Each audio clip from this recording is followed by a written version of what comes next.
Let's chat about a new to me candle brand today. Greetings, fellow candle fans. My name is Andrea. Welcome to Candle Chatter. I'm so glad you're here and that you chose to spend some time with me today. Taking center stage today is Applejack from Cellar and Ash. Now, I haven't melted a lot of wax in the past. I really don't use my wax warmers much, so I've seldom purchased wax melts. But for those of you who do and who are familiar with the world of vendor wax, you may already know that Cellar and Ash was formerly known as the Candle Nurse and is owned by Emily Dominguez. Emily has not only rebranded, but she has also shifted her focus toward creating beautiful, sophisticated fragrances in both candle and wax melt formats. And before we even get to the candle, I have to mention the website because it is absolutely gorgeous. It's very elegant, it's visually beautiful, and really truly a feast for the eyes. But beyond simply looking pretty, I've found the website to be very well thought out and very easy to navigate, which is something I personally always appreciate. Cellar and Ash currently offers fragrances in several different formats.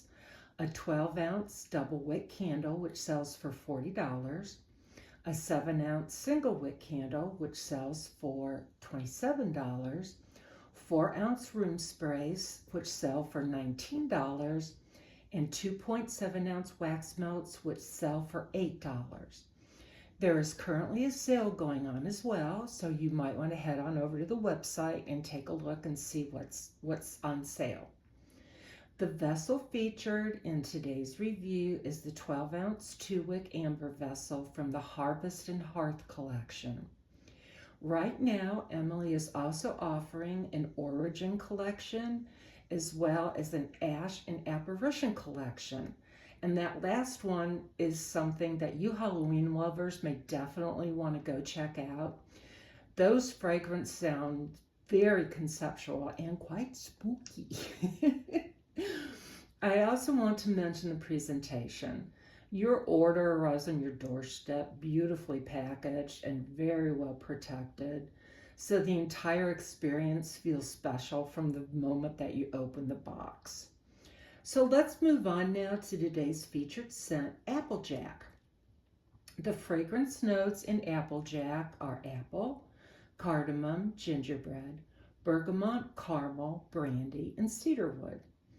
On cold sniff, my nose first detected the apple along with the cardamom and gingerbread, both of which add a beautiful warmth to the fragrance without being really spice forward. And then we have the cedarwood. Okay, now don't worry. This is not hamster-cage cedarwood. Instead, it comes across as a deep woody note that gives the fragrance some substance and character. Once Applejack begins burning, those notes are all still very much present, but now they're joined by the richness of the caramel and the brandy, with the bergamot adding just a little bit of brightness.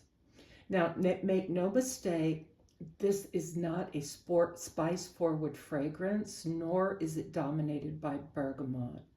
The spices add warmth, and the bergamot lifts the fragrance.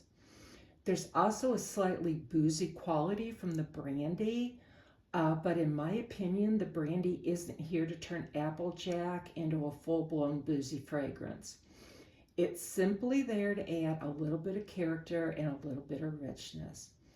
At the heart of this fragrance, at least to my nose, lies the cedarwood. It creates depth and anchors all the other notes beautifully. I do feel like this scent does lean a little bit masculine, but not in a bad way. I mean, with the name Applejack, you could probably surmise that it is a touch masculine. It is a little bit clone-y, but not too much. It's very lovely. You have the fruitiness of the apple, you have the warmth of the cardamom and gingerbread, the richness of the caramel and brandy, the brightness of the bergamot, and underneath all of that is that cedarwood holding everything together. The result is a fragrance that feels warm, sophisticated, slightly unexpected, and a little outside of the box. And that's something I really enjoy about it. Now, what about strength and throw? Well, it was a journey. My first burn with Applejack was a bit of an adventure. It took this candle almost 5 hours to completely pull out. I purposely did not use a hurricane because I wanted to see how the candle would perform completely on its own. These candles are made with a coconut soy wax blend. I suspect the wax blend may have contributed to the longer time needed to form a complete wax pool, because I have had other candles from other companies that have that cocoa soy wax blend, and they do take a while to pull out. But there was another issue with this candle. On that first burn, I got very little fragrance and very little throw. Okay, well, so what's girl to do? Well, on burn number 2, I decided to put Applejack underneath a hurricane in my closed concept primary bedroom. So what happened? Wow, did this fragrance ever wake up? In fact, it woke up so much that I eventually had to move it out of the bedroom. Simply became, it became too much in that space. Since then, I have experimented with Applejack in several areas of my home. I've burned it in my kitchen, in my open concept space, and in my entryway. Sometimes I've used a hurricane, and sometimes I've burned it without one. And after spending more time with it, I found that the hurricane really doesn't make much difference when it comes to strength and throw. Both run around a 7 to 8 out of 10, more like an 8 out of 10 in my home. Where the hurricane does make a noticeable difference is in how quickly the candle forms a complete wax pool. Without one, Applejack definitely takes longer to pull out, so that's something to keep in mind. As far as the wicks are concerned, they burn very cleanly. There's been little to no sooting, and again, I do appreciate that. So, what are my final thoughts on Applejack from Cellar and Ash? I think this is a beautiful, slightly out-of-the-box fragrance.